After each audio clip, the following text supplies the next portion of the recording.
जो बच्चों ने यहाँ पे प्रदर्शनी जो लगाई हुई है, एक बार अपने बच्चों का सुन के देखी जाए। ये प्राइवेट स्कूल के बच्चों में नहीं मिलता है।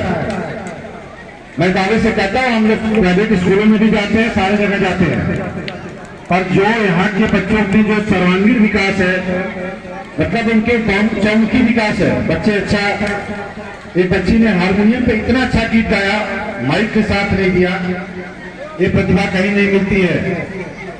बच्चों ने कार्यक्रम प्रस्तुत किए, बच्चे राष्ट्रीय आय आधारित परीक्षा में जो हमारे 3 बच्चे सेलेक्ट हुए, उनके विषय में जान लीजिए जो 4 साल तक लगातार 1000 रुपया पाते रहेंगे। और मैं उम्मीद करता हूं कि विद्यालय परिवार इस बार 3 है, अगली बार कम से कम 13 हो, ये संख्या बढ़नी चाहिए। इस कार्यक्रम के बाद इस टीचरों पे, यहाँ के अध्यापकों पे हमारा और आप सबका विश्वास और उम्मीदें दोनों बढ़ी हुई है कि और बेहतर करके विद्यालय परिवार दिखाएगा। मैं एक बार अभिभावकों से कहना चाहता हूँ, थोड़ा एक बार हाथ उठाइएगा किनके किनके बच्चे पढ़ते हैं। मैं सभी अभिभावकों से कह रहा हूँ, जिनके बच्चे पढ़ते एक बार जरूर थोड़ा हाथ उठाइए।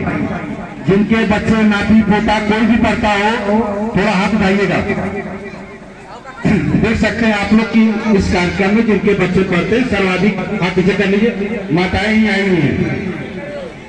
हमारे बच्चों के शिक्षा की सर्वाधिक जिम्मेदारी इन्हीं के कंधों पे है, क्योंकि पिताजी लोग तो कहीं कमाने चले गए, कहीं और काम में है।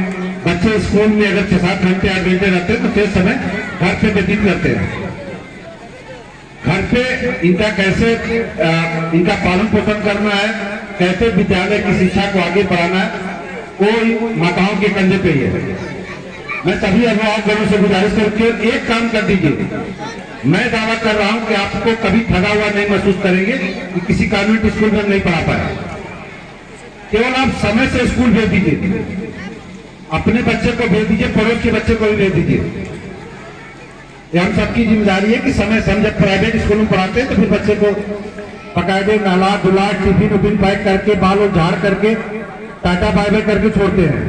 और हमारे सरकारी स्कूल के बच्चे चलो बकरी चरा के आए, कहीं से आए, नहाए धोए, नहीं नहाए धोए, स्कूल भेज दिए। उनकी किताब कापी उनके बैग में है कि नहीं, कोई चेक नहीं किया। पर प्राइवेट स्कूल में जब पढ़ाते हैं तो बच्चा कम पढ़ता है, माँ बाप ज्यादा पढ़ते हैं।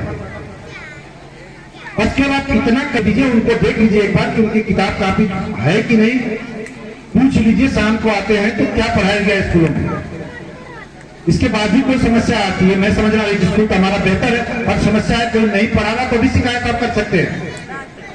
इन टीचर्स को आपके बच्चों को पढ़ाने की हर साल ट्रेनिंग दी जाती है, हर साल 3 से 4 ट्रेनिंग दी जाती है, और ट्रेन है तो यहाँ पे है।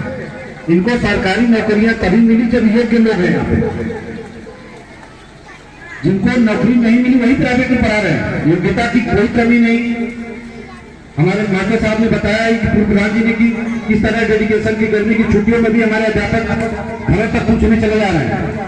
तो मेरी अभिभावकों से सिर्फ इतनी गुजारिश है कि आप बच्चे को रोज भेजिए, समय से भेजिए। आप लोग एक बार हाथ उठा कर दिए कि रोज समय से भेजेंगे, ये शपथ ही है कि हम रोज समय से बच्चे को स्कूल भेजेंगे आप लोग एक बार हाँ बोल दीजिए, भेजेंगे ना? बिल्कुल समय से स्कूल भेजना है। इतना काम करके आप दिखा दीजिए, विद्यालय पूरे क्षेत्र का सबसे बेहतर विद्यालय बनकर दिखाएगा। मैं इसी के साथ अपने शब्दों